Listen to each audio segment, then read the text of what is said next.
Hey, what's up, garden friends? Jeff here, Tropical Plant Party. How's everybody doing? I hope you're good. I am great.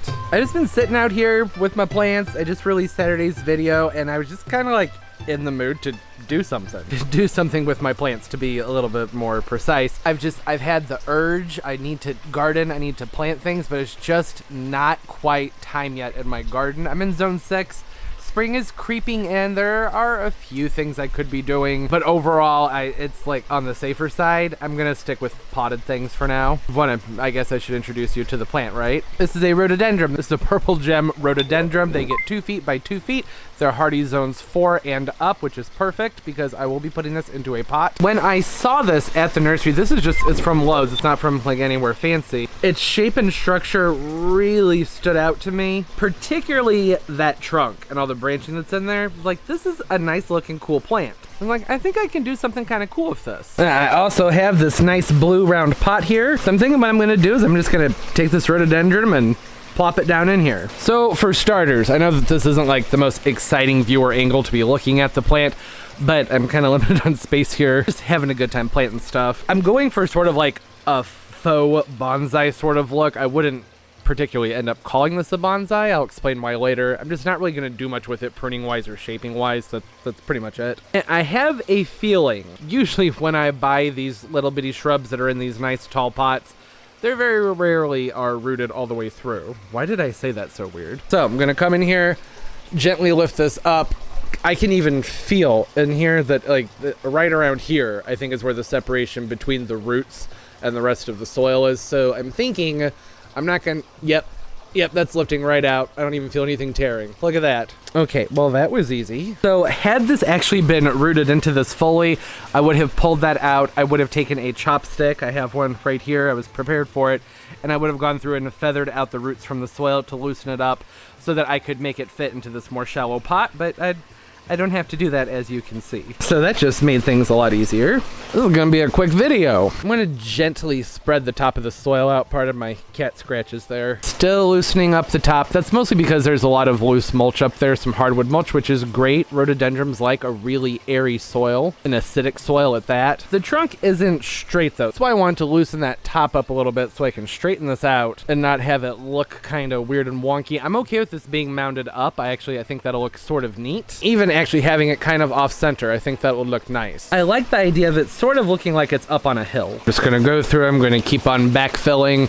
I'm gonna make sure that that soil comes down all the way here. This had one of those like security type stickers on it. I haven't been able to get it off of there. I just cut my fingernails and it's not, I'll work on it a little bit more. I didn't really try that hard. So I'm using my hand to very gently grade through here. I want it to have a smooth motion going up. I don't want this to have like a hard edge, a hard line where it goes from being flat to up to over. Did that make any sense? Just want it to look natural. As natural as something can look in a bright blue pot. All right, so I'm not going to do this, but thought I'd talk about it. Since this already has a nice line to the side of the roots in that root mass, I could, like I said, I'm not going to, but I could line this with plastic and fill it with water, and then it would have like a tiny little pond or lake underneath it. The reason I'm not doing that is because I already have a bonsai that's kind of like that, or bonsai, I should say, and it's kind of high maintenance. I keep these outdoors. Rhododendrons, azaleas, they'll always do, in my experience, particularly ones that like a chill, they're always going to do much, much, much better outside than inside. And I'll be moving this out in just a couple days when temperatures start to warm back up. I could do it now, but since the roots have been kind of messed with a little bit, I don't think it would appreciate that. I don't know if I made my point. And when it rains, the water gets it, the soil washes into the water, and it's a mess. I don't feel like dealing with that on another one. Just more cleaning. And I just wanted to keep this quick and simple. It's gonna fill this back in with the soil that's left in the pot. It looks like a nice rhododendron mix. It's sandy. It's got a lot of organic matter in there, which they love. I'm thinking it'll root into this a lot better since it's in a wide pot, something more shallow. Not really something so deep like this nursery can over here. I am very gently lifting it to try and make sure I can get the soil into any air pockets that are in there. Stabilize it overall, all the way around. Okay, so there's that. That's like the overall mounding habit or form I wanted to get there.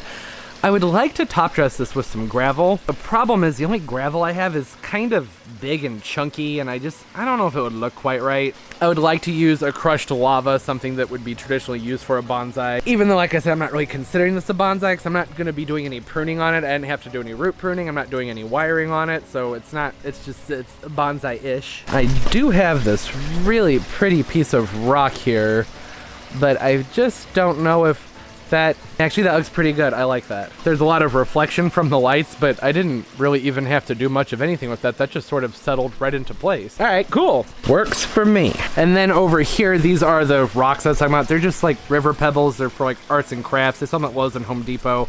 Probably even Michael's. I just don't think it's quite the aesthetic I would want, but I'll give it a shot. I mean, hey, if you don't like it, then just switch it out. I mean, not right now, obviously, but later. I think having pretty much anything on top of the soil is gonna look better than bare soil. Thing I really do like about these river pebbles is there's something about them. There's just something I like that kind of suggests motion. If I were to go through it and face them all the same direction, which would take a pretty long time, I don't know if I'm gonna do that, it would have like a swooping, sort of like a riverbed effect. Can already, I mean, even kind of see what I'm talking about just right here. All right, that's it. Oh, I need to take that off of there. Talk about easy. I like how it came out. I don't know if I can really get this far enough out to get it fully in frame. I'm sorry, space is kind of limited out here. And that foliage is very, very reflective. Even up close, it's not really showing its true colors. And this will green up a little bit once the temperatures start to warm up.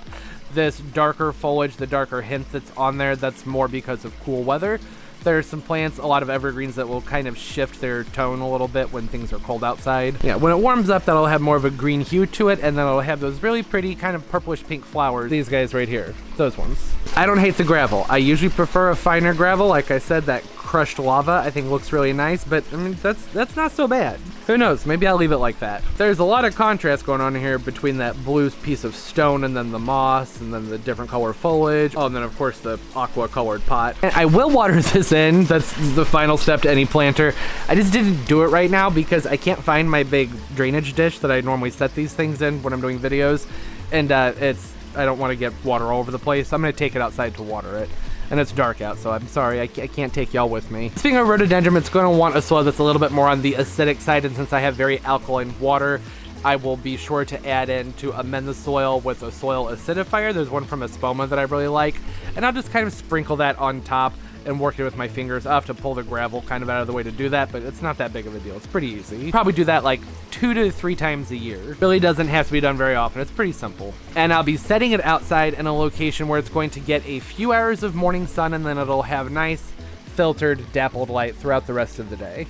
My hand, I was trying to make it look like there's leaves, but that didn't work. I wish I could show this foliage like in its true form, because it is really, really pretty. It has a slight fuzziness to it, which is where a lot of that reflection's coming from. It's not even a fuzziness. There's like tiny little bitty dots on there, but still that's the culprit for the reflection. Still pretty though. I like it a lot. There are so many fun things I could do with this. I could very easily fairy garden this, put like little miniature figurines around here, swap out that gravel, have bridges and ladders and all sorts of things. Or what I think I'll be doing, which would be to switch this out with a crushed lava and then maybe put in some mudmen or some smaller like bonsai type figurines. Even just as it is like this, I really like it. And how simple. So easy. Like one of the few times that I'm totally okay with the fact that this plant was not rooted into its pot the way it should have been, because it worked out in my favor. If it had been rooted into that pot, I had mentioned I would use the chopstick to feather the roots out of the soil so I could spread them into that pot. There would also be a period of time after that though where I would really have to baby the plant and watch out for things like transplant shock. And I'm still going to have to do that,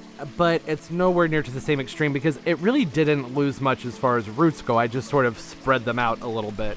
That was pretty much it. So the flower buds may not have enjoyed that, but I think they'll be all right. At least most of them. There is some pruning I could do in this, but I really, like I said, I like it. I'm just gonna leave it as it is for now. Maybe at some point, once it's done flowering, before it sets its new buds, I'll go through and thin it out so it's a little bit more airy. I would make some cuts, I'd probably cut around here, some over in here, some over in here, so that you can kind of see through the plant a little bit more. Okay, that's all. That was fun. Just had some energy, felt like planting something up. Thought it'd be fun to do so and hang out with my plant friends. Comment down below. Why did I say below? comment down below, say hi. I love talking to everybody. My social media is linked down below. I use Instagram far more than anything else. Follow me and I'll follow you back. It's a lot of fun nerding out with everybody and seeing everybody's pictures. Don't forget to hit that thumbs up. It makes a big difference for the channel, so thank you for that. And subscribe as well, because I upload multiple times a week. Set that notification bell, that way you know when new videos come out. I hope everybody's doing well, everything's going great, and life is just fantastic for you. As always, and most importantly, everybody, keep on growing. Bye.